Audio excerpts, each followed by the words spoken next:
Sadarkah kamu kalau sebenarnya manusia hidup itu mengalami evolusi jiwa sebelum akhirnya kita mengalami pencerahan atau penyatuan mistik dengan ilahi atau manunggaling kawula Gusti? Kita terlahir dalam kondisi tidak sadar. Seiring bertambahnya usia, kita mempelajari hal-hal baru dan ini bisa berdampak pada peningkatan kesadaran kita. Proses kesadaran yang terus meningkat inilah yang dinamakan evolusi jiwa. Nah, bagi kalian yang mengalami kebangkitan spiritual, evolusi jiwa ini menjadi lebih cepat daripada orang awam. Puncak dari evolusi jiwa ini adalah tahap mendapatkan pencerahan atau penyatuan mistik dengan Tuhan yang kalau dalam kebudayaan Jawa disebut dengan manunggaling kawula Gusti. Tapi tahukah kamu kalau sebelum kita mencapai tahap ini kita harus melewati beberapa tahapan evolusi jiwa dulu. Dalam pemahaman Sufi ada 6 tahapan evolusi jiwa yang akan dilalui manusia. 1. Maqam an-nafs. Ini adalah tahap awal kehidupan manusia di mana manusia masih didominasi oleh ego dan nafsu hewani belaka. Di tahap ini manusia lebih suka memuaskan ego dan nafsu pribadi. Kesadaran spiritualnya juga masih rendah. Hidupnya masih berdasarkan insting, dan di tahap ini rawan sekali terjadi penyakit fisik dan mental karena pikiran, nafsu, dan ego yang tidak terkontrol. Biasanya tahap ini dialami oleh anak-anak dan remaja.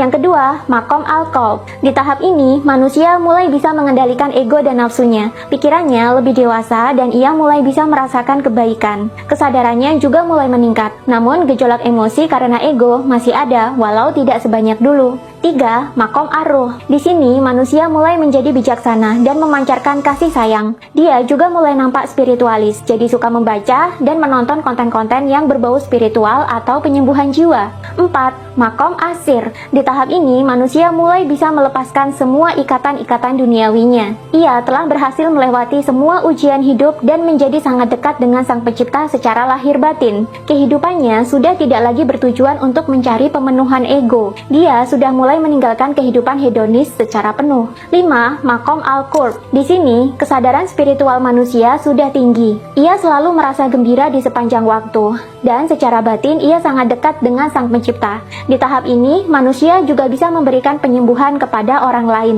6. Maqam al-wishal. Di tahap ini, manusia sudah mengalami peleburan dan penyatuan mistik dengan Sang Ilahi, atau sudah manunggaling kawula Gusti, atau mencapai makrifat. Tubuhnya, perilakunya, ucapannya, pikirannya telah menjadi ucapan, tindakan, dan pikiran Tuhan. Namun uniknya, tidak semua manusia bisa sampai ke tahap ini. Kalau dalam buku Penyembuhan Cara Sufi disebutkan bahwa orang yang bisa sampai ke tahap 6 ini hanya orang-orang pilihan, dan mereka akan benar-benar menjadi orang yang suci, dan lantas disebut dengan wali. Selengkapnya bisa dibaca di buku ini. Check out Keranjang Kuning sekarang, mumpung bukunya masih ada.